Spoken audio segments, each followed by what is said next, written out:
What is going on, my friends, and welcome back to another video on the channel. Now, in today's video, we're going to be going over some news that just dropped about Solana because I do believe it is going to cause some things to happen at some given point that you need to be prepared for, or they might freak you out. Now, I know I sound like I'm speaking in riddles, so why don't we stop wasting time and let's get into the news. So, looking at CoinDesk here, what we can see is that Solana's SOL futures racks up $1 billion in record bullish bets. The article starts off by saying that notional open interest, or the dollar value locked in the number of unsettled futures contracts, has risen over $700 million since the start of February to $1.7 billion. Now, $400 million of that $1.7 billion has been added just since February 8th, so in the last 7 days. This exceeds the $1.4 billion figure set in late December, the previous record when the ecosystem saw a meme coin-led frenzy. They go on to say that data from tracking service Coinalyze shows over 63% of positions are long or betting on higher prices, implying upwards of $1 billion in bullish futures bets.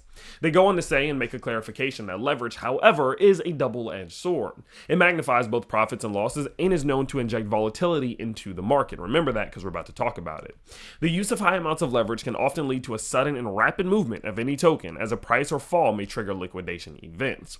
Now, this is what I want to warn you about, okay? You absolutely need to take what I'm about to say to your core. When cryptos see this, when cryptos see moments in which their open interest, their leverage, the amount of bets that are made on leverage or long or being used for capital, basically that people don't necessarily have. When things like this happen, you're going to start to see rapid jerks, volatile moves in the price, okay? You're going to see moments in which Solana's price is going to immediately shoot up 8%, then immediately drop 7%, then immediately go up 30%, then immediately drop 20% over the course of maybe just a couple hours. And the reason being is because in these moments, okay, these markets are now seeing, let's call it seeing, where these different liquidation levels are. Let me give you an example. If I go in on the Solana right now and I open this leverage position, a 100x position, and say we're at $115, let's say, let's just say it works. I open it at $115. At a 100x position, depending on, a couple different factors that I'm not going to explain here, my liquidation level is probably going to be anywhere between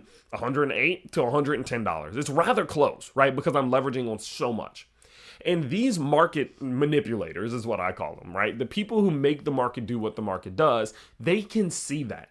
And if enough people have liquidation levels at those levels, at $108, $110, where do you think that's going to go?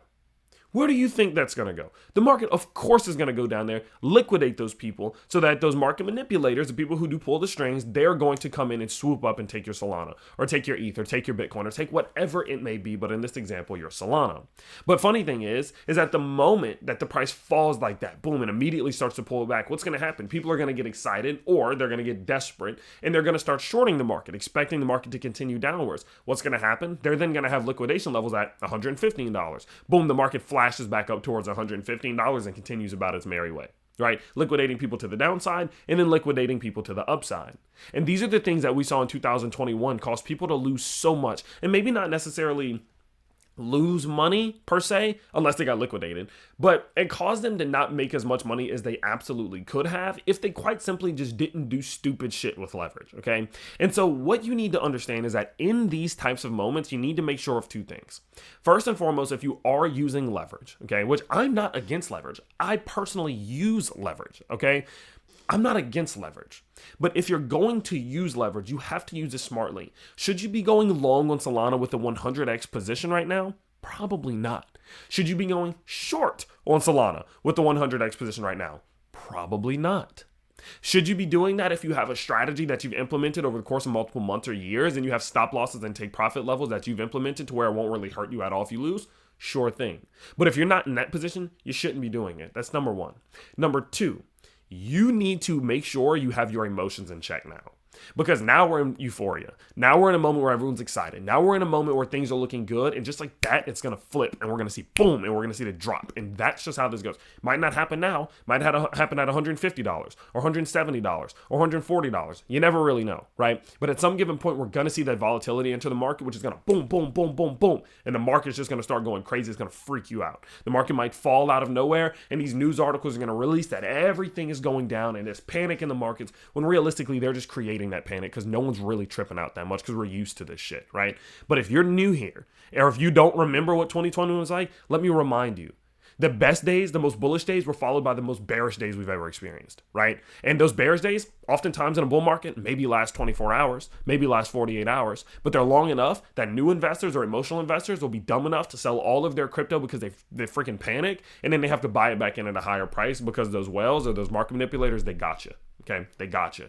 And so what I wanted to just talk to you today about was that now that open interest is so high on Solana, you need to be ready for that volatility because it's coming. And whenever it starts to really hit the market, it's going to hit the market extremely, extremely soon. That's a part of the reason why personally, I'm not really doing much leverage trading anymore. I'm not really trying to play that game. I'm just simply just buying and holding. Now, the buying strategy that I have, and you guys know at this given point, I've made it quite clear that the only buying I'm doing is based off of HillGrowth. It's the indicator that my company did design. You guys can see, right? Let's go ahead and, let's just look because I'm not even really taking profits right now. So let's just go ahead. We'll turn HillGrowth to, let's go down to just bullish, right? The times in which I would be buying. And even if we just give it, on the hourlies, let's even go down to the 30-minute time frames because that's whenever I buy in my Patreon.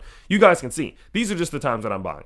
I go in, I'm not dealing with leverage. I'm not trying to play that game right now. I'm quite simply just buying in these moments when HillGrowth tells me it's a good time to buy. DCA in here, DCA in here. You go look back further, there's other times. DCA'd in here, I DCA'd in back here, I DCA'd in, I DCA'd here, etc., right? Because over time, buying at some of these beautiful positions when we get these DCA clusters has worked out to put me extremely in gains, even though my average cost is still at $30, $25. I still want to be buying, but I want to buy in the best times, and that's what I'm doing. I'm not dealing with leverage. I can't be affected whatsoever if liquidations start to happen. I'm quite simply just going to buy in these beautiful times that I think are good times and that HillGrowth tells me. One thing, if you want to see what I am buying, you can go to my Patreon. Two things, you can use HillGrowth yourself with the link down in the description below. We are running a February discount. And the third thing is that quite simply, do not fall into the dumbassery of this market, okay? Set you a strategy, stick to your strategy. Volatility is going to get crazy and we're going to see liquidations and you need to be prepared for it. So if you want to stay prepared as possible, make sure that you do press subscribe on the channel so that you don't miss my next video. And I hope you guys did enjoy this update on Solana. But